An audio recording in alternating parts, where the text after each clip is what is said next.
반갑습니다. 안재호 강사입니다. 오늘은 여러분들과 함께 올바른 기업 정보를 서치하고 그리고 그것을 잘 활용하는 방법에 대해서 이야기를 나눠볼까 합니다. 많은 학생들이 취업을 위해서 기업 정보를 조사하거나 혹은 분석하는 경우가 많습니다. 근데 그 과정에서 본인이 정확한 정보를 알아내지 못하고 인터넷에 떠도는 이른바 카더라라는 이야기들만 모아가지고 본인의 미래를 위해서 준비하는 것들을 보았는데요. 상당히 위험한 행동들입니다. 그래서 오늘 본 시간을 통해서 올바른 기업 정보를 찾는 방법을 한번 찾아보도록 하겠습니다.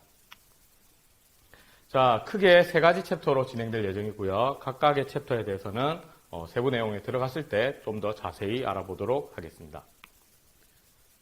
자, 첫 번째, 신호와 소음입니다. 기업 정보를 어떻게 찾는지를 얘기해 주기로 했는데 갑자기 신호, 소음, 약간 상반된 두 가지의 단어를 일단 언급을 하고 있는데요. 한번 볼까요? 지금 보시는 책을 혹시 읽은 학생들이 있을지 모르겠습니다. 예. 가끔 이 책을 보여주면 책 제목이 네이트 실버라는 책인가요? 라고 묻는데 네이트 실버는 작가 이름이죠. 당연히 영어 원서로 되어 있습니다. 그렇기 때문에 저는 원서를 읽지 않고 그렇죠. 한글로 읽었습니다. 신호와 소음이라는 책이고요. 네이트 실버라는 미국의 통계학자가 쓴 책입니다. 그러면 제가 왜 신호와 소음을 여기다 가지고 왔느냐? 우리가 지금 살고 있는 이 시대에는 너무나도 많은 정보들이 홍수처럼 쏟아지고 있습니다. 지금 여러분들이 당장 핸드폰을 꺼내기만 해도 뉴스란에서 혹은 다양한 정보 매체에서 여러분들에게 정보를 쏟아내고 있습니다. 그런데 그러한 정보들 중에 과연 내가 신호로 받아들여야 되는 정보는 무엇이며 소음으로 걸러내야 되는 요소는 무엇인지에 대해서 한번 생각해 본 적 있으실까요? 과거에는 우리가 TV나 뉴스, 신문 이 정도가 전부였던 시대에는 텍스트로 이루어진 활자에 대해서 약간 무분별한 신뢰성을 줄 때가 있었습니다. 그런데 요즘에는 인터넷, 즉 핸드폰이라든지 PC를 활용한 인터넷 정보들에 대해서도 그렇죠. 무분별한 신빙성을 자기도 모르게 부여하고 있는 경우를 많이 봤어요. 그래서 여러분들이 이러한 정보 홍수 시대에서 과연 나에게 올바른 신호는 무엇이고 걸러내야 될 소음이 무엇인지, 다시 말해서 여러분들이 취업을 준비하는 입장에서 내가 걸러내야 될 신호, 소음과 정확히 받아들여야 될 신호는 무엇인지를 잘 판단해야 된다는 거죠. 그래서 우리는 이러한 신호를 어디서 어떻게 무엇을 취사 선택할 것인지를 한번 고민해 볼 필요가 있습니다. 자, 60초마다 전 세계에 생성되는 다양한 정보들입니다. 다양한 영상, 다양한 인재 등록, 많습니다. 이러한 홍수 속에서 우리가 필요한 정보들만 잘 뽑아낼 수 있어야 된다는 얘기죠. 자, 한번 다음에 나오는 단어들이 어디에서 자주 등장하는 말들인지 한번 살펴볼까요?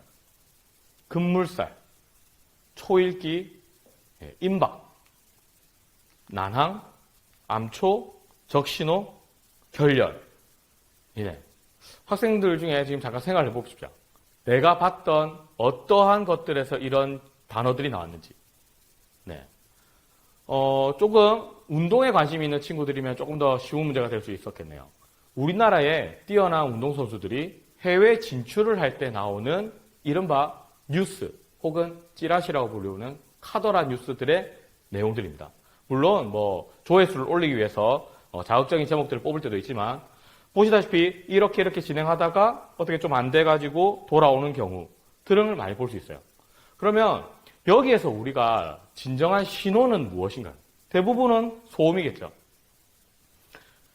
류현진 선수가 토론토에 입단해서 옷을 입는다든지, 김광현 선수가 입단했다고 구단 트위터 같은 곳에 정보가 뜬다든지, 혹은 손흥민 선수가 토트넘 구장에서 사진을 찍는다든지, 이러한 정보들이 떴을 때 우리가 흔히 오피셜이라고 부르죠.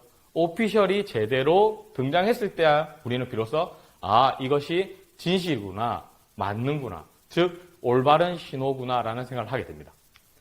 자, 지금 난항, 암초, 적신호에 제가 빨간색을 쳐놨는데 코로나 시기에 여러분들의 취업 시장은 사실 난항, 암초, 적신호일 수도 있어요.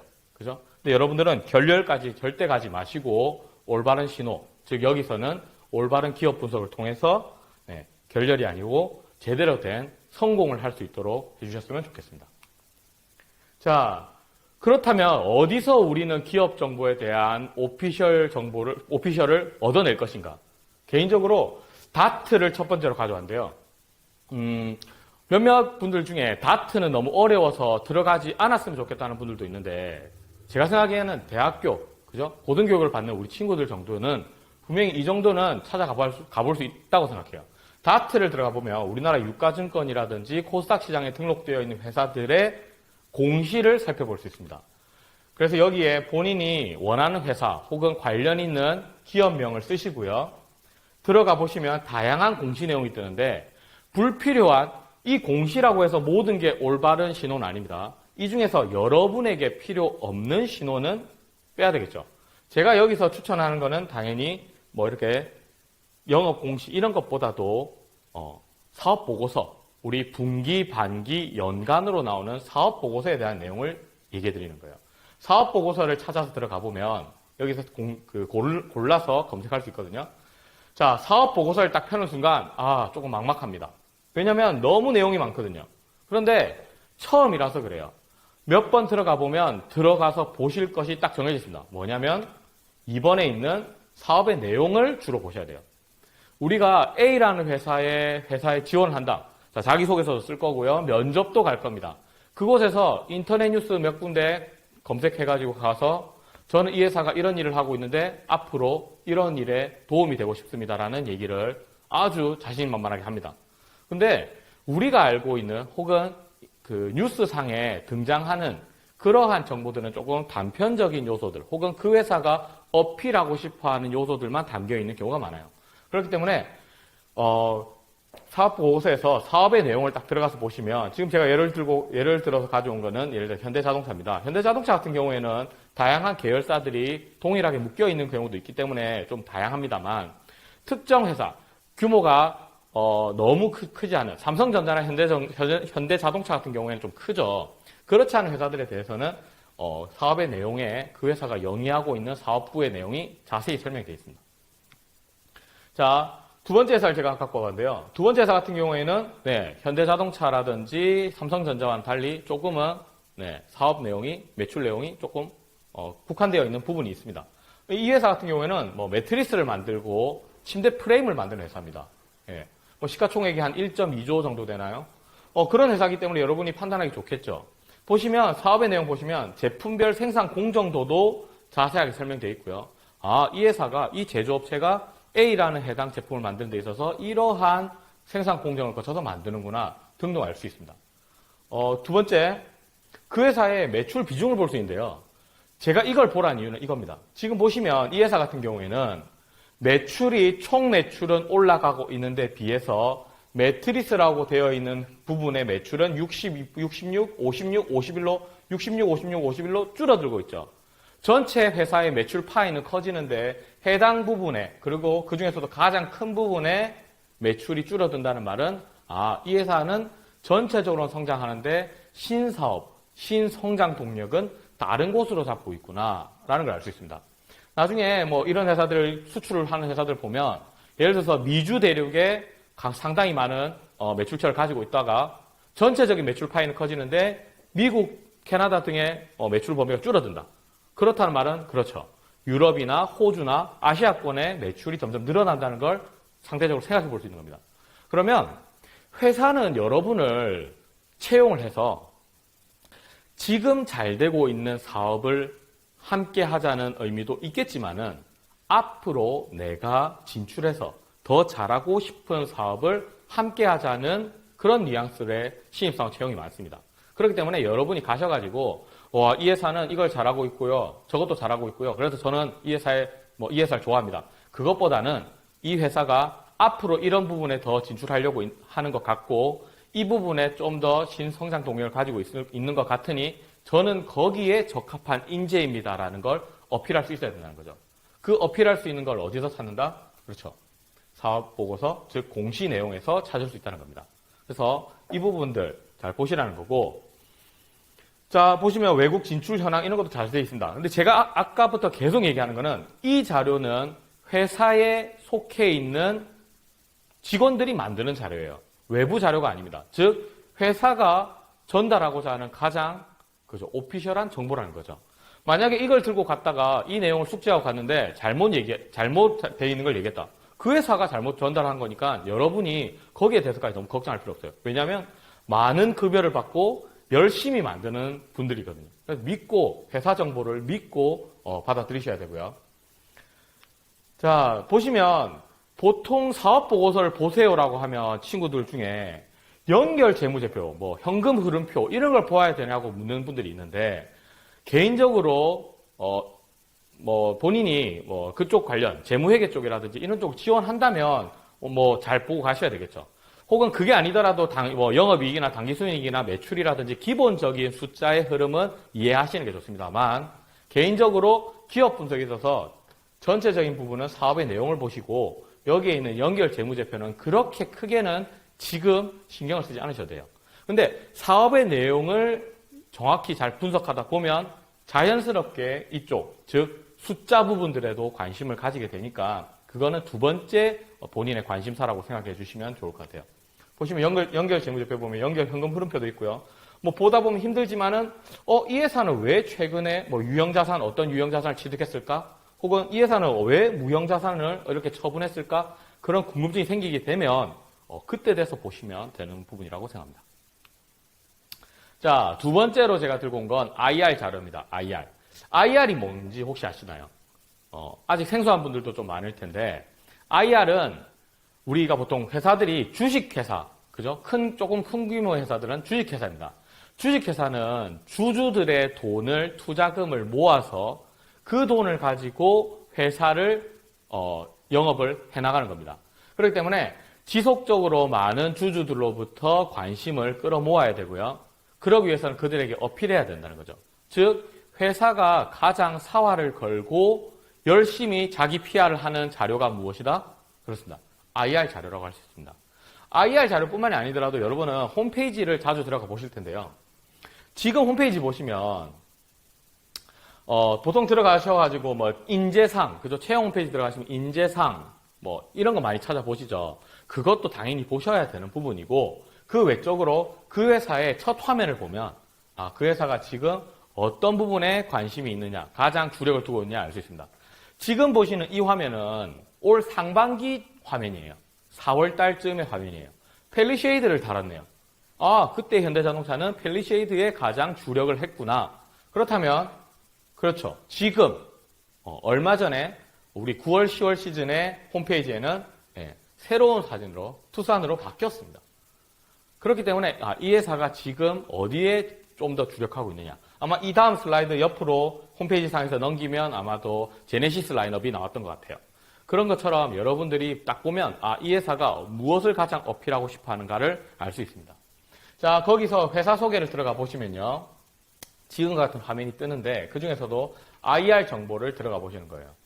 많은 친구들이 뭐 기업 정보를 해가지고 이쪽에 있는 연혁이라든지 뭐 이런 거 많이 보시는 것 같은데 IR 정보를 들어가 보시면 IR에 대해서 내용을 볼 수 있습니다. 어떤 화면이 뜨냐면요.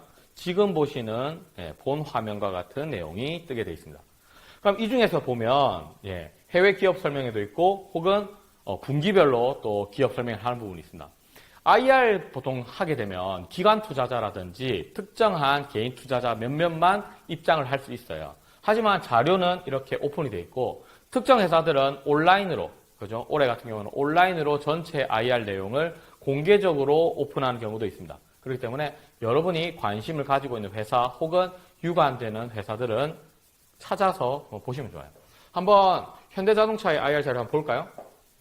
해외기업 설명회 IR 자료 보면 자, 지금 보시는 게 아마 이번에 해외기업 설명회 IR 자료의 첫 번째 시트입니다. 뭐 이런 식으로 컨셉 카드에 대한 모습이 나와 있는 것 같네요. 그 다음에 1분기 때는 이런 식으로 한글판으로 해서 올렸습니다. 자, 내용을 보시면 이러한 자료들이 깔끔하게 되어 있습니다. 이런 자료는 어디 가도 바로 잘 찾을 수 있는데요. 네, 찾을 수 있습니다. 하지만 그 회사가 어떤 그래프, 어떤 수치에 포커스를 두고 가중치를 뒀는지는 본 자료들을 보시면 더 잘할 수 있고요.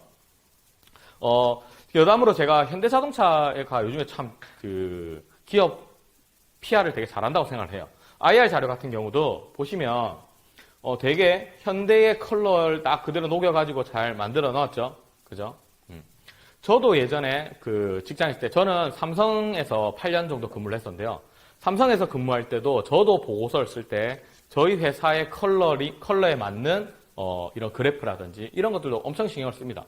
만약에 자기가 연봉을 어느 정도 받는다면 그 연봉만큼의 일을 했을 거 아닙니까? 홍보팀이라든지 어떻게 IR 관련된 일을 하시는 분이 열심히 하신 자료들이에요. 우리는 이제는 그거를 열심히 한 자료들을 잘 취합을 해서 내 걸로 소화시키는 게 우리 대학생분들이 할 역할이고, 그거를 찾는 데는 그렇죠. 이렇게 만들어진 자료를 잘 활용하는 게 좋아요. 지금 보시면 주요 현황 분석에 보면 그랜저 품목은 뭐 언제, GB80은 어떻게, 뭐 미국 대륙에는 어떻게, 이런 데에 대한 회사의 방향성이 나와 있습니다. 제가 단순한 숫자만 보고 가지 말고 이러한 코멘트들을 보고 가라는 이유는 여러분이 면접장에 가서 앉았을 때 면접관과 대화를 나눈다. 근데 면접관이 여러분을 봤을 때 이 학생, 이 지원자 우리 회사에 있는 직원들과 비슷한 생각을 하고 있는데 나와 비슷한 앞으로의 비전을 가지고 있는 데가 되면 훨씬 더 여러분들에 대한 평가가 좋아집니다. 결국 회사는 모든 사람 중에 가장 뛰어난 한 명만을 뽑아간다기보다는 내가 함께하고 있는 우리 팀원으로서 같이 어울려도 무리가 없는 그러한 친구를 선발하는 데 있거든요.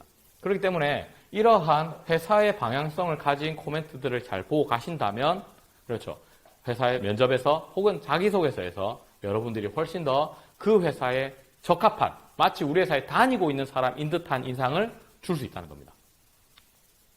자, IR 자료에 이어서 증권사 레포트인데요. 이 부분은 조금 가려서 들으셔야 됩니다. 제가 지금 보라고 하는 증권사 레포트의 경우에는 개별 회사의 종목 레포트를 추천하는 게 아닙니다. 개별 회사 종목 레포트 보면 뭐 얼마까지 주가가 오를 것이다, 그런 내용들이 상당히 많고 그때 주가에 1위 1비하는 내용들이 상당히 많습니다. 제가 지금 보여드리는 화면은 환경 컨센서스라는 사이트고요. 해당 사이트에는 우리나라의 증권사들에서 올라오는 대부분의 자료가 올라와 있습니다. 볼 수 있고요. 그게 아니라면 그리고 환경 컨센서스 가보시면 제가 추천하는 거는 여기 있는 산업 카테고리에 있는 내용을 보시라는 거예요.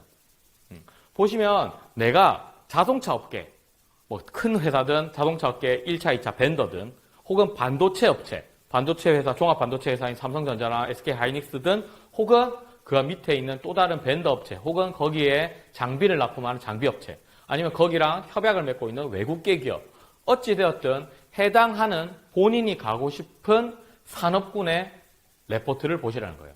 그렇게 되면 훨씬 더 여러분이 해당 산업을 이해하는데 조금 길잡이가 될 수 있습니다. 환경 컨센서스 외에도 네이버에서도 충분히 해당하는 산업 레포트를 볼 수 있고요. 지금 보시는 레포트들이 제가 코로나 이후에 캡처했던 내용인데 이 부분을 왜 그대로 들고 와서 얘기를 드리냐면, 우리가 코로나 같은 경우에 아주 큰 변화입니다. 그죠? 코로나 이전 이후에 대한 내용들을 예상해 놓은 산업 레포트들은 한번 지금 2분기 혹은 내년 1분기에 취업을 하시는 분들도 참고해서 보시면 좋아요. 왜냐면 나중에 여러분 직접 취업을 할 시즌쯤 됐을 때 코로나와 관계된 어떤 내용들보다도 그때 또 여러분이 취업을 하는 그 시즌에 맞는 내용들로 많이 채워질 가능성이 있습니다.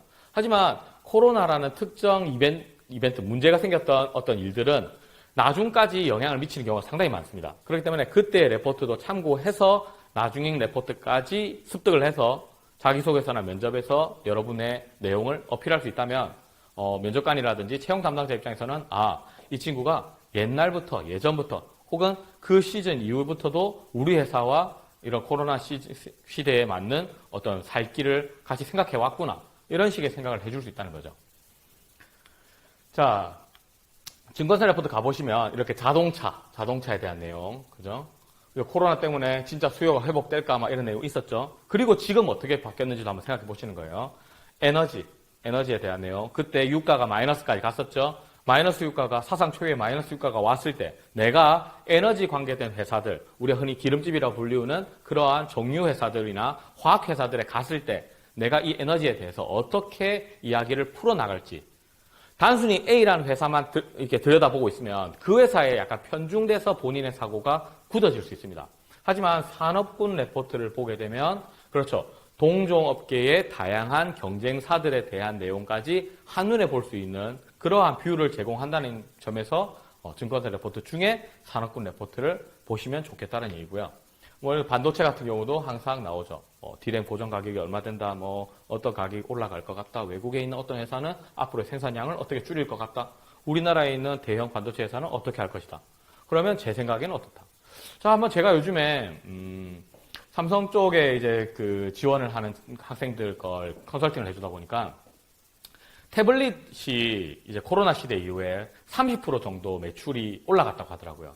사실 태블릿이 노트북과 그다음에 요즘에 핸드폰들이 뭐 폴드처럼 큰 화면에 대화면 그 핸드폰 사이에 끼어가지고 조금 방향성을 잃고 매출에 좀 물음표가 떴었는데 이번 코로나 시대 이후로 재택으로 수업을 받거나 요즘에 어린 친구들도 학교 뭐 초등학교, 중학교 친구들도 태블릿으로 수업을 듣잖아요. 그래서 그거를 하는 와중에 조금 교육 시장도 포함해서 태블릿 시장이 한 30% 정도 매출이 올랐다고 합니다. 그래서 제가 컨설팅하고 있는 학생 같은 경우에는 본인이 얘기를 쓸 때 태블릿에 관해서 좀 집중해서 쓰더라고요.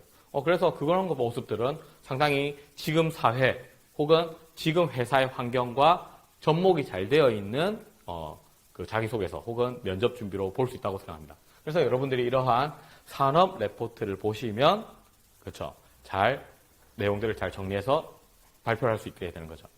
우리가 면접장에 가보면 저마다 모든 학생들이 잘 준비해서 옵니다. 그죠? 여러분이 가고 싶어하는 좋은 회사들은 다 많은 친구들이 준비를 해와요. 그럼 나는 그 동일하고 비슷하게 들리는 많은 이야기들 중에 어떻게 하면 조금 유니크한 대답을 할 수 있느냐. 근데 그 유니크한 대답이 그죠? 너무 좀 극으로 가서 잘못된 너무 막 중구난방으로 마음대로 하는 그런 게 아니라 변별력을 갖춘 유니크함을 선보여야 된다는 거죠. 그러기 위해서는 다른 친구들이 잘 보지 않는 이런 전체 산업군 레포트를 통해서 배경 지식, 해당 산업에 대한 배경 지식을 쌓아 나가는 게 필요하다고 생각이 듭니다. 자, 그리고 우리 이제 언택트 시대를 맞이해서 유튜브나 SNS에 상당히 많은 채용 관련된 혹은 기업에 관련된 내용들이 나와 있습니다. 보시면 삼성전자 같은 경우에도 삼성전자 뉴스룸이라고 해가지고 삼성전자 공식 채용과 관련된 공식 홈페이지가 있어요. 들어가 보신 분 있을 테고요. 보시면 우리 학생들이 제일 궁금해하는 게 그 직무에 들어가면 해당 직종에 종사하면 무슨 일을 하는가요? 라는 질문을 상당히 많이 해요. 그러니까 인터넷에 찾아보면 나오긴 나오는데 정확하게 모르겠다는 거죠. 근데 요즘에는 그렇죠. 직장인 브이로그도 상당히 많이 활성화되어 있습니다. 이용해야죠. 제가 봤던 브이로그들 보면 아침에 일어나가지고 알람을 끄는 것부터 통근버스 타고 게이트 통과하는 거, 그 다음에 사업장에 들어가서 자기 컴퓨터 부팅하는 거, 점심 식사하는 거, 퇴근하는 거, 퇴근 후에 동료들과 어떠한 뭐 동호회 활동을 하는 거, 그런 모습까지 전부 다 찍어 놓은 것들도 상당히 있습니다. 그렇기 때문에 여러분들이 내가 지원하는 직무가 실제 직장인이 돼서는 무슨 일을 하지? 라고 생각을 하신다면 이러한 직장인 브이로그 등을 통해서 내용들을 살펴보시면 됩니다. 삼성전자 뉴스룸도 마찬가지고 조금 큰 회사들은 이제 많이 이러한 여러분들과 언택트로 소통을 하고자 하는 노력을 합니다. 뭐 삼성이나 LG나 뭐 현대 같은 대기업 그룹사들도 마찬가지고 그렇지 않은 회사들 중에서도 아주 큰 그룹사가 아니더라도 본인들만의 이러한 유튜브 채널들을 통해서 혹은 페이스북 계정을 통해서 이야기를 나누고 싶어하는 분들이 있으니까 여러분이 가고 싶은 회사를 한번 찾아보는 그러한 노력을 해주셨으면 좋겠습니다. 자, 우리가 회사를 분석한다. 그 다음에 회사를 지원한다. 이거를 분리해서 생각하실 필요가 없어요. 지금 보시는 화면은 예를 들어서 워크넷이라는 고용과 관련된 고용노동부 정식 사이트입니다. 해당 사이트에 보시면 중단에 보시면 강소기업, 청년 친화 강소기업, 중견기업이라고 해가지고 해당하는 회사들이 올려놓은 공고문을 보실 수 있으세요. 그래서 여러분이 조건 검색을 하시든 어떤 식으로 해서 한번 회사들을 추려보시는 거예요. 그리고 나서 그렇게 회사를 찾아낸 다음에 비로소 다시 역으로 그 회사에 대한 정보를 찾아보시는 방법도 있는 겁니다. 내가 좋은 회사를 알고 있는 범위가 생각보다 좁을 수 있어요. 저도 취업을 할 때 다양한 회사들을 썼습니다. 그런데 쓰다 보니 뭐 예를 들어서 같이 취업을 준비하는 친구도 있었을 거고요. 선후배도 있었을 겁니다. 그런 분들한테 정보를 막 서로 주고받았어요. 그러다 보니 내가 알고 있는 좋은 회사라는 카테고리에서 훨씬 더 넓은 범위의 좋은 회사들이 보이기 시작했습니다. 그런 회사들도 지원을 하거든요. 근데 우리가 몰라서 좋은 회사를 알아보는 눈이 없어서 지나치는 것보다도 좋은 회사를 알아볼 노력을 안 해서 지나치는 게 더 안타깝습니다. 그렇기 때문에 이러한 워크넷이라든지 다양한 구직 사이트를 보시면서 거기에 내가 가고자 하는 회사, 내가 원하는 회사를 조건 검색을 해서 찾아보신 다음에 혹은 보시다가 저 회사 나 들어봤는데 저 회사 어디서 누가 나한테 추천해 준 적 있는데 하실 때는 들어가 보시면 회사가 요즘에 채용 공고를 올릴 때 자기 회사에 대한 PR을 상당히 많이 합니다. 왜냐하면 요즘에 취업이 조금 어려워졌다고도 하지만은 중소기업이나 중견기업 그 담당자들을 만나면 막상 학생들이 안 온다라는 얘기를 더 많이 합니다.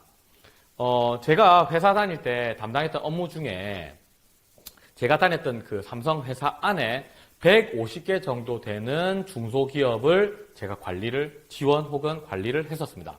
해당하는 회사마다 70명에서 500명 정도의 직원들이 다니고 있었고요. 다 합치면 3만 명 정도가 근무를 했었습니다.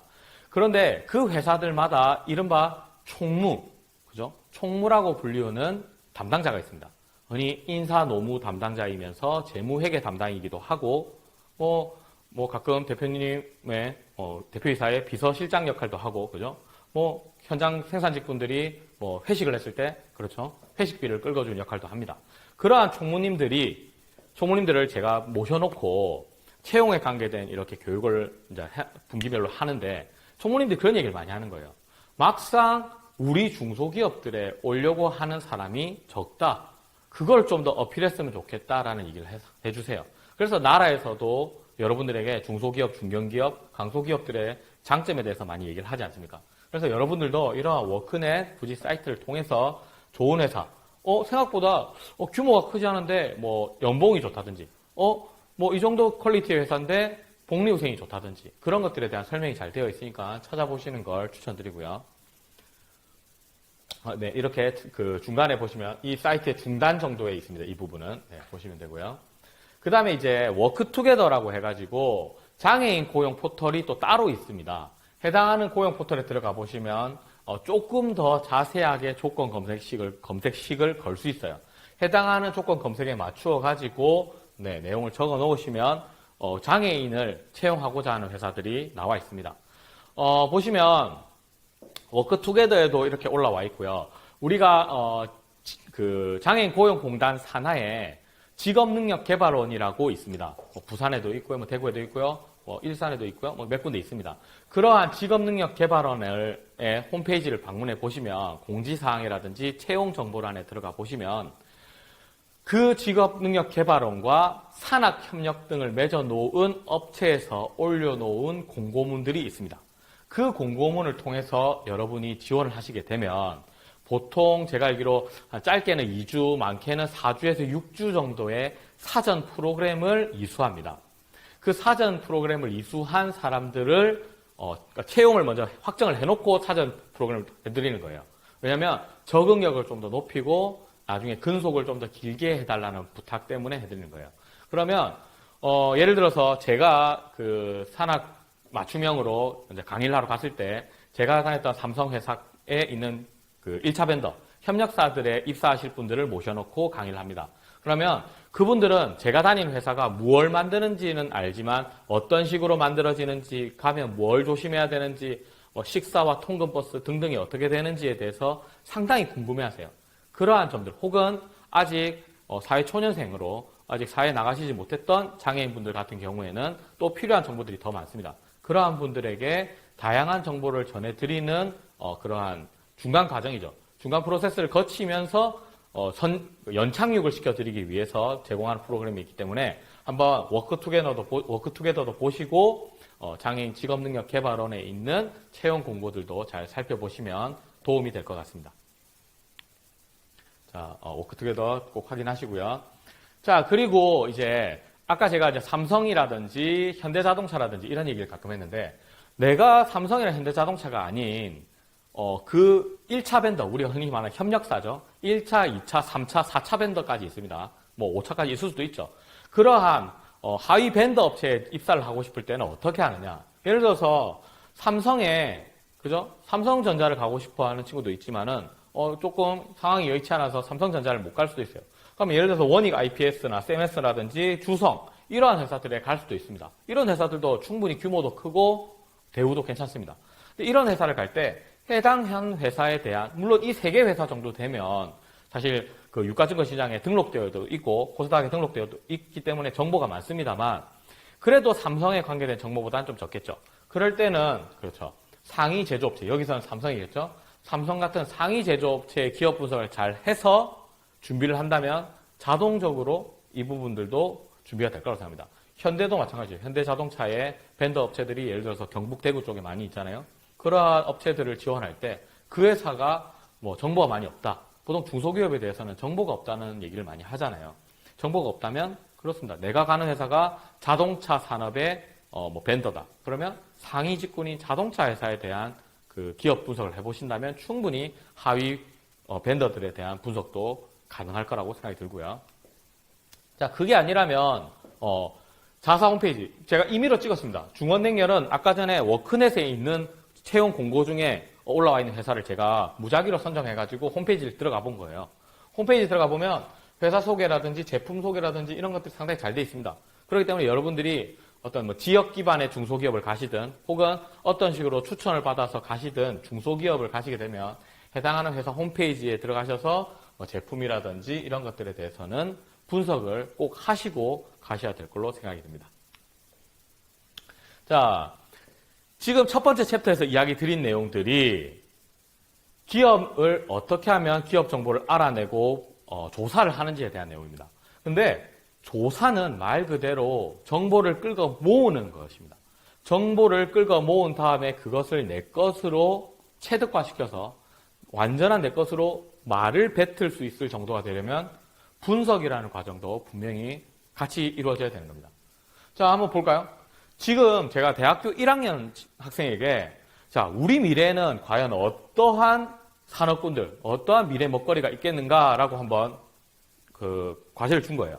그랬더니만 많이 적었습니다. 5G, 뭐 클라우드, 핀테크, 뭐 많습니다. 그죠?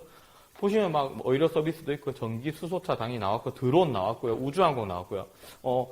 씨앗, 종묘 이런 것들 나왔네요. 그죠? 그다음에 청결, 친환경, 요즘에 뭐 그 K 뉴딜이라 해가지고 그린 에너지 뭐 그런 것들도 상당히 얘기가 많이 나왔습니다. 그래서 대학교 1학년 친구들도 미래 먹거리와 미래 산업에 대해서 이렇게 좋은 생각을 많이 가지고 있어요. 그런데 지금 보시는 화면은 블룸버그에서 아마 발표한 내용일 거예요. 우리 미래 먹거리로 나온 것들이에요. 아까 말씀드렸던 5G라든지 뭐 많습니다. AI도 있고요. 크게 다르지 않다는 거죠.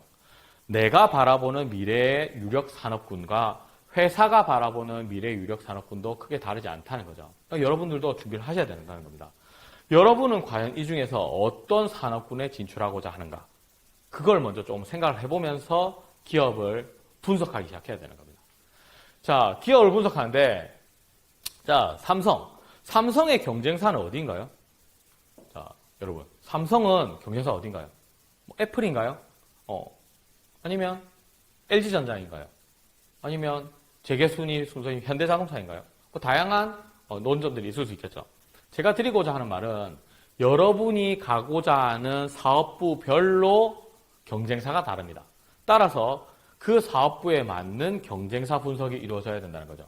만약에 내가 휴대폰 관련한 사업부에 간다면 애플을 분석을 같이 해야 될 것이고, 혹은 반도체 쪽으로 간다고 한다면 그렇죠. SK하이닉스에 대한 분석도 당연히 같이 돼야 됩니다. 그리고 LG전자, 그죠? 전자사업부에, 가전전자사업부에 간다고 한다면 LG전자에 대한 분석도 같이 이루어져야 되겠네요. 이런 식으로 내가 단순히 정보를 끌고 모으는 것에서 어떤 식으로 분석을 해낼지를 생각해내야 된다는 겁니다. 자, 우리가 채용 시즌이 되면 아까 채용 공고문에 대한 제가 설명을 잠깐 드렸는데 한번 볼까요? 해당하는 회사의 채용 공고문이 이렇게 잘 나와 있습니다. 채용 공고문에 보시면 필요한 내용들이 상당히 엑기스 같은 정보들이 많이 들어와 있어요. 그래서 보시면 해당하는 지원 사업 부문에 해당하는 직무는 어떠한 영어 등급과 이런 것들을 갖추고 있어야 되는지에 대한 설명도 친절하게 되어 있고요. 당연히 전형 절차 및 일정들도 잘 되어 있습니다. 그리고 지원 안내에서 어떤 것들이 조금은 플러스 요소인지도 나와 있고요. 그런데 이러한 것들은 당연히 잘 보시고요. 제가 지금 얘기 드리고 싶은 건 이 부분이에요. 직무 소개란에 설명이 상당히 잘 되어 있습니다. 기업 분석을 하는데 왜 직무까지 봐야 되나요? 라고 생각하신다면 지금 생각을 좀 바꾸셔야 돼요. 실제 현업에서 특정 A라는 직무가 회사가 다른 곳에서는 다른 역할을 하는 경우들도 분명히 존재합니다. 혹은 R&R, 업무 역할의 범위가 다른 경우가 있는 거죠. 자, 예를 들어볼까요? 우리 품질이라는 업무가 있습니다. 품질 업무를 하는데 보통 이제 QA와 QC로 보통 나누면서 얘기를 합니다. 그런데 특정 회사는 QC만 품질에서 관리하고 QA는 또 다른 직무에서 하는 경우들도 있어요. 그러면 나는 이 업무를 하기 위해서 지원해서 그 회사를 갔는데 자네는 우리 회사 와서 품질 업무를 뭘 하고 싶나라고 물었는데 본인이 알고 있는 일반적인 품질 업무에 대한 얘기만 주구장창 계속했다. 그러면 그쪽 담당자 입장에서는 그쪽 담당자가 좀 잘 아는 분이면 괜찮은데 혹은 잘 모르는 분이 앉아가지고 저거는 뽑아도 우리 회사에서 하는 일 아닌데라고 생각이 들면 점수가 생각보다 좀 안 좋게 나올 수 있는 거죠. 그렇기 때문에 내가 가고 싶어하는 회사의 분석은 단순 조사를 넘어서 분석이 되려면 그 회사의 내용을 알아야 되는 거예요. 제일 좋은 방법은 현업자한테 그 회사의 조직표라든지 회사 업무 분장을 볼 수 있으면 제일 좋은데 보통 대회비들이 많기 때문에 보시기는 힘들어요. 그렇기 때문에 그걸 그래도 여러분들한테 오픈하는 거는 채용 공고에 올라와 있는 직무 소개 부분입니다. 삼성전자 직무 소개 같은 경우에 들어가 보시면 지원할 때 어느 사업부에 어떤 직무가 어떤 전공이 갈 수 있는지가 나와 있어요. 기껏 이렇게 잘 나와 있는데 인터넷 네이버 지식인에 물어보죠. 저는 무슨 학과인데 삼성전자 메모리 사업부 회로 설계에 지원할 수 있나요? 뭐 이런 식으로 물어보는 경우도 있는 거예요. 그건 아까도 얘기했지만 오피셜 자료를 정보를 구할 생각은 하지 않고 자기가 손쉽게 카더라를 구하고 싶은 거예요. 제가 그래서 본 강의를 듣고 있는 학생들 중에 혹시나 뭐 시간적 여유가 조금 취업에 대한 시간적 여유가 있는 분이라면 가고 싶은 회사에 2년치, 3년치의 채용 공고는 계속 모아 가셔야 됩니다. 모아 가시다 보면 이 회사가 어떤 직무에 어떤 전공을 열어줬는지 혹은 어떤 직무에 어떤 가점 요소들이 있는지를 미리 알고 준비할 수 있는 거예요. 한번 삼성전 걸 다시 볼까요? 자, 이렇게 회로 설계는 전기전자라든지 이공기타다. 뭐 이렇게 이공기타가 있기 때문에 뭐 그나마 낫습니다만은 이렇게 들어갈 수 있는 거예요. 그래서 직무에 들어가 보시면 역할이라든지 들어야 되는 전공 과목이라든지 요구되는 기본 역량이라든지 가점 요소들까지 친절하게 설명이 되어 있습니다. 그러면 내가 이 공고문을 2년 전에 봤다면 그 가점 요소들을 대학교 2학년, 3학년, 4학년 때 미리 준비할 수 있겠죠. 그렇기 때문에 4학년이 돼서야 부랴부랴 준비하는 것이 아니라 미리 저학년일 때부터 준비하기 위해서는 그렇습니다. 이러한 채용 공고들을 잘 모아 가시면 좋을 것 같아요. 자, 보시면 앞에서는 생산관리였고 평가 및 분석은 또 설명이 잘 되어 있죠. 우리 회사에서 이런 일을 할 사람을 뽑는 거예요 라고 하는 거예요. 그렇죠? 요구되는 과목이라든지 역량이라든지 플러스 가점 요소들이 있네요. 이런 것들만 본다면 여러분들 그 취업을 준비하는데 훨씬 도움이 되지 않을까요? 그죠? 혹은 내가 꼭 삼성전자를 가지 않더라도 그죠?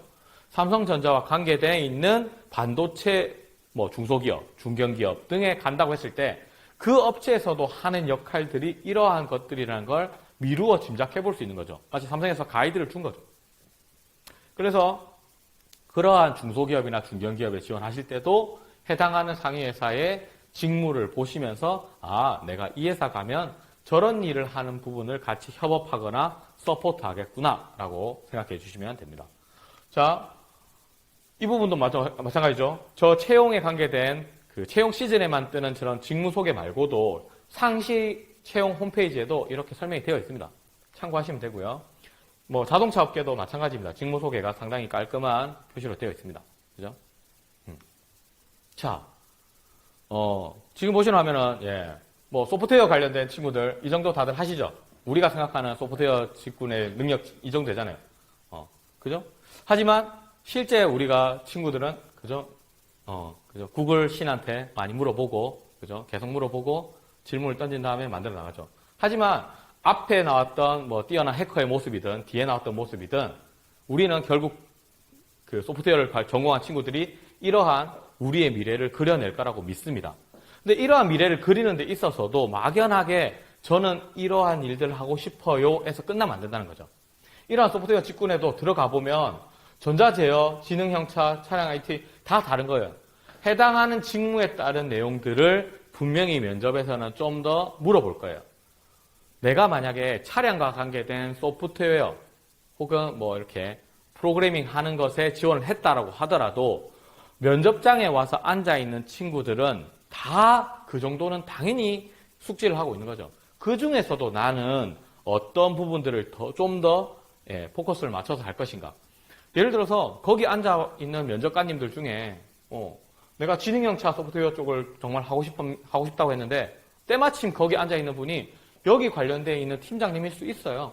충분히 가능성이 있는 얘기입니다. 그렇기 때문에 여러분들이 조금이라도 확률을 올려나간다고 생각을 하면, 그죠? 내가 좀 더 전문화된 인재라는 걸 어필할 수 있어야 된다는 거죠. 그래서 제가 계속 이야기 드리는 부분은 기업 분석은 단순한 기업 조사에서 그치면 안 되고 기업 조사와 그 기업의 직무까지 어우러진 같이 되는 분석을 하셔야 완전한 기업 분석이 된다는 얘기고요. 자, 그러면 제가 가고자 하는 회사에 대한 설명은 도저히 찾기가 힘듭니다 라고 하신다면 뭐 어쩔 수 없죠. 나라에서 제공하는 NCS 학습 모듈을 통해서 우리가 대분류, 소분류, 세분류까지 해가지고 본인이 원하는 진출하고자 하는 직종의 내용들 찾아보면 됩니다. 예를 들어 반도체 같은 경우 찾으면 되겠죠. 이렇게 해서 들어가 보시면 반도체가 제품 기획이라든지 설명이 되어 있습니다. 이걸 통해서 대략적인 직무에 대한 이해도를 향상시켜 놓으면 그 기업에 대한 이해도도 같이 향상될 수 있는 거죠. 자, 좌측에 보시는 그림 보신 분도 있을 거고요. 20년 전에 그죠? 전 세계의 기업 영향력을 보여주는 그림입니다. 예, 뭐 코카콜라, 네, 자기가 좋아하는 게 먼저 보인다고. 저는 코카콜라가 먼저 보이네요. 학생분들은 뭐가 제일 먼저 보이나요? 마소가 먼저 보이나요? IBM도 보이실 거고, 맥도날드랑 포드 등등 많습니다.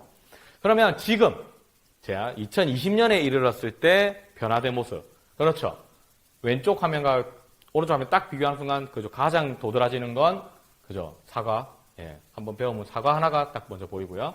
구글도 엄청 커졌네요. 아마존도 커졌고요. 마이크로소프트는 비슷하게 유지하고 있고, 그나마 삼성이 눈에 보이네요. 코카콜라도 있고. 뭐 당연히 있습니다. 색깔별로 또 산업군을 구별해 놓은 것이기도 하니까 참고해서 보시면 좋겠고, 보시면 그동안 우리가 보지 못했던 회사들도 20년 동안 이렇게 많이 성장했어요. 그러면 내가 지원하는 회사가 앞으로의 20년, 그죠? 여러분이 취업을 하면 20년이 아니라 30년, 40년을 사업을 잘 영위해 나갈 회사인가를 한번 생각해 보는 시간이 됐으면 좋겠어요. 다음에 보일 사진이 제가 올해 2020년에 가장 좀 띵 하면서 생각을 많이 하게 만든 그림인데요. 지금 보시는 사진입니다. 네. 이코노미스트 잡지에 올라와 있는 사진이었고요. 우리가 흔히 미국 기술주 중에 가장 유망한 회사들이라고 불리우는 5개 업체들, 그죠? 마이크로소프트, 애플, 구글, 알파벳이죠. 그다음에 아마존, 페이스북입니다. 이름 짓기 좋아하시는 분들은 팡이니, 여러 가지 이름으로 부릅니다. 자기들 여러 가지 이름이 있습니다. 그러한 이름들로 부르는데, 보시면 황소로 비유해놨어요. 황소, 그죠? 기계 황소입니다. 기계 황소. 우리 미래의 이미지에 맞게 기계 황소입니다. 여기에 조금 얘기를 드리면 약간 중첩적인 의미도 있어요. 이 사람들이 주식시장에서 워낙 뛰어난 활약을 보이니까 주식시장에서 황소가 오르는, 좋다, 이런 뜻의 의미를 담고 있는 동물이기 때문에 황소로 표현한 것 같아요. 어쨌든, 이렇게 미래 사회가 중점이 될 회사들은 이제 달라지는 거예요. 우리가 막연하게 과거에 제조업체, 대한민국의 제조업체들이 아니라 여러분들이 이제 진출할 회사들은, 물론 제조업체도 아주 중요합니다. 저도 제조업 출신이고요. 근데 제조업체뿐만이 아니라 여러분이 진출할 회사들은 과연 미래 사회에 얼마나 잘 할 수 있는 뛰어난 퍼포먼스를 보일 수 있는 회사인지를 한번 생각해 보면서 지원을 해 나가셔야 될 것 같고요. 자, 이렇게 조사와 분석이 마무리되고 났을 때, 자, 여러분들은 이 조사된 내용, 분석된 내용을 가지고 어떻게 자신을 어필해 나가야 될지를 얘기 드리는 거예요. 제가 지금 보시면 이제 하이 퍼포머라는 개념을 썼는데요. 하이 퍼포머는 사실 쓰시는 분들마다 조금씩 다른 용어의 의미로 씁니다. 근데 그리고 저와 같이 교환을 이렇게 공부하시는 분들 입장에서는 하이 퍼포머를 회사 내에서 주변에 있는 동료들보다 뛰어난 성과를, 그렇죠, 좀 더 높은 퍼포먼스를 선보이는 사람을 얘기합니다. 우리가 취업을 한다, 사기업에 취업을 한다고 할 때 여러분들이 절대 잊지 말아야 될 요소는, 사기업은 이윤을 추구하는 집단이라는 점을 잊지 마셔야 됩니다. 어떤 식으로든 직장 동료들과 잘 지내는 것, 많은 것 중요합니다만은 그 속에서 여러분들은 그 회사의 기업 이윤을 위한 퍼포먼스를 발휘해야 된다는 거죠. 근데 그 중에서도 하이 퍼포먼스를 발휘한다면 당연히 평가가 좋을 수밖에 없을 겁니다. 자, 과거에 우리가 예전에는 라떼는 마리아 시절에 얘기를 보면 베스트 피플을 뽑았어요. 아, 저 학생 똑똑해, 저 지원자 똑똑해 라고 하면 일단 뽑아본 거예요. 일단 뽑아보면 일을 시켜보는 거예요. 잘할 거야 라고 시켜보는데 생각보다 단순히 뛰어나다고 해서 일을 잘하는 게 아니라는 걸 알게 됐어요. 그래서 그 다음부터 바뀐 내용이 라이트 피플입니다. 여기까지는 많은 분들이 얘기하세요. 뛰어난 친구를 뽑기보다는 그 자리에 적합한 사람을 뽑겠다라는 게 라이트 피플입니다. 베스트 피플에서 라이트 피플로 인식 전환은 꽤 많이 이루어진 것 같아요. 2020년 고용 트렌드 중에 하나인 수시 채용, 그죠? 상시 채용이 확대된 내용들도 아마도 해당하는 빈 공석에 대한 맞춤형 인재를 뽑겠다라는 약간 열망이 좀 드러난 내용이기도 하겠죠. 근데 저는 여기서 이제 한 걸음 더 나아가서 제안을 하는 거예요.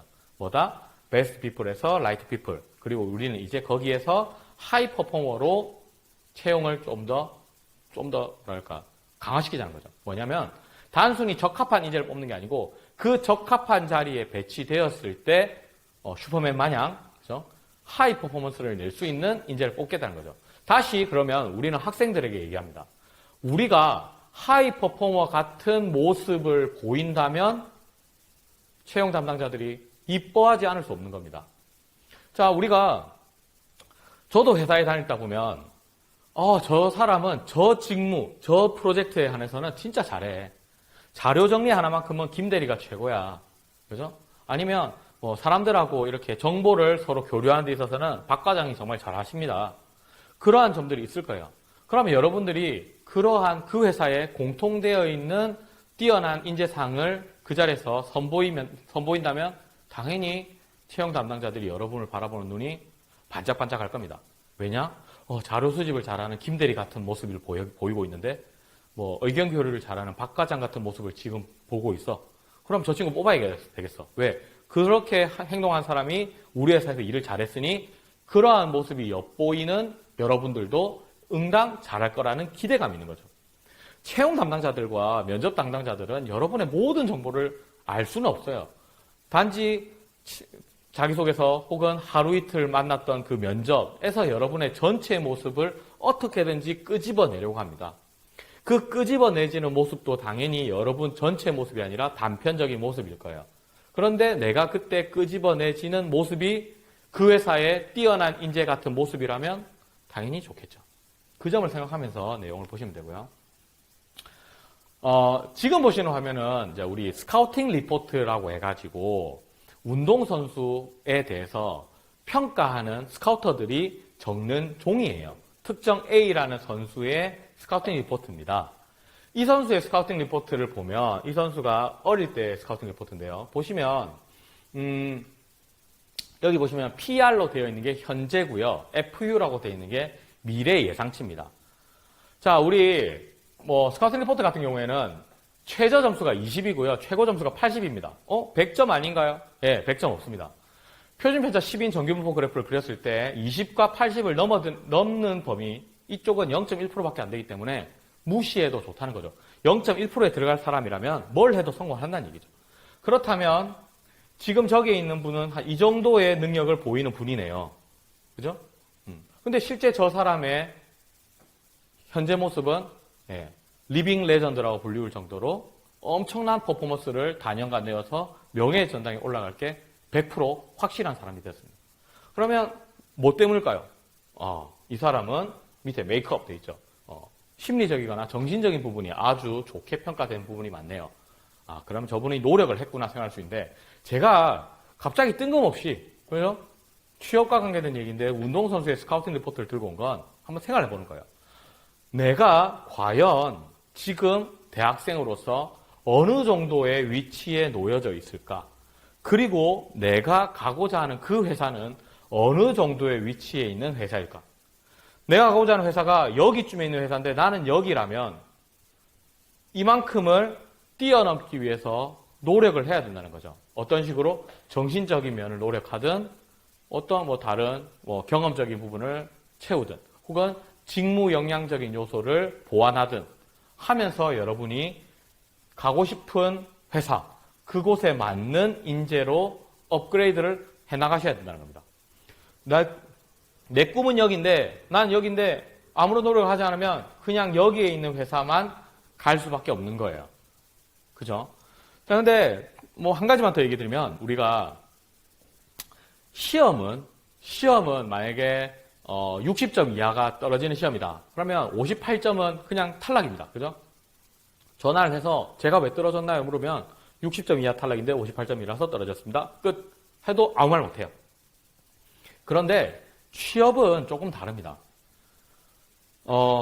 삼성에 붙었다고 해서 그 밑에 회사들 다 붙느냐? 절대 아닙니다. 밑에 회사 떨어졌다고 해서 위에 회사 못 가느냐? 아니라는 거죠. 내가 취업을 하는 데 있어서 자기가 생각하기에는 회사마다 손을 내미는 거예요. 내가 내민 손들마다 채용 담당자가 잡을지 말지를 고민하는 거고요.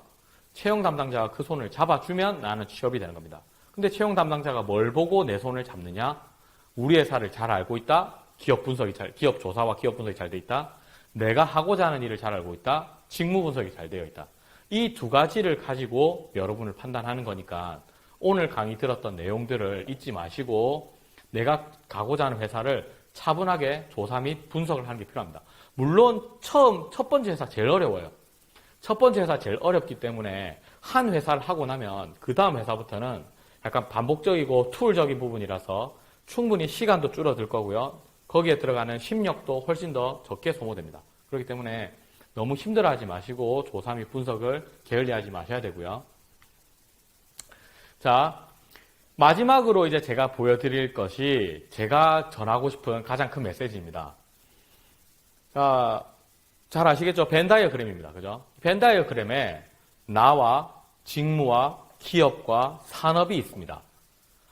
많은 학생들이 자기소개서나 면접장에 갔을 때 본인 얘기만 한다든지 직무 얘기만 한다든지 해당하는 기업의 얘기만 하는 경우가 많습니다. 그런데 본인과 그 직무와의 겹치는 부분, 그 다음에 본인과 해당 기업 간의 겹치는 부분, 혹은 그 직무, 기업 겹치는 부분. 제가 얘기했죠. 회사마다 직무 내용이 다르다는 거. 이러한 겹치는 내용들을 잘 기억해뒀다가 그 부분을 D 같은 경우는 가장 겹치는 부분이겠죠. 그 부분을 제일 잘 어필해야 되는 거예요. 결국 기업 분석은 기업 분석만으로 끝나는 게 아니라 본인 분석도 하고 직무 분석도 하고 기업 분석도 해서 이 모든 게 어우러졌을 때 공통 요소들이 나오고 그 공통 요소를 핵심적인 부분을 잘 어필하는 게 중요하다는 겁니다. 우리가 투자를 하기 위해서 하는 기업 분석과 취업을 하기 위해서 하는 기업 분석은 내용과 방향성이 달라야 됩니다. 그래서 취업을 하기 위한 혹은 단순히 취업이라고 하니까 너무 그렇네요. 취업이라기보다는 여러분의 더 나은 20대, 30대, 40대 그 이후의 생활을 위한 직업으로서 직장인이 되기 위해서 노력하기 위한 분석은 이런 식으로 본인, 직무, 기업, 산업이 어우러져야 된다는 거죠.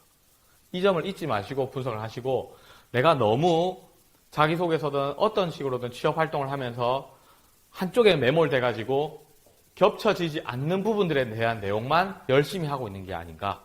그 점을 항상 스스로 반성해 보면서 본인의 취업 활동을 해나가시면 전혀 문제없이 잘 해나가실 수 있을 거라고 생각이 듭니다. 자, 제가 마지막으로 들고 온 말은 이 말입니다. 한번 글자를 한번 볼까요? 한 건의 맛을 들이면 암수의 유혹에 쉽게 빠진다. 정수가 오히려 따분해질 수 있다. 바둑은 줄기차게 이기지 않으면 우승을 할 수 없고 줄기차게 이기려면 괴롭지만 정수가 제일이다. 기업 분석도 마찬가지입니다. 이창호 구단이 한 이야기고요. 기업 분석도 마찬가지입니다.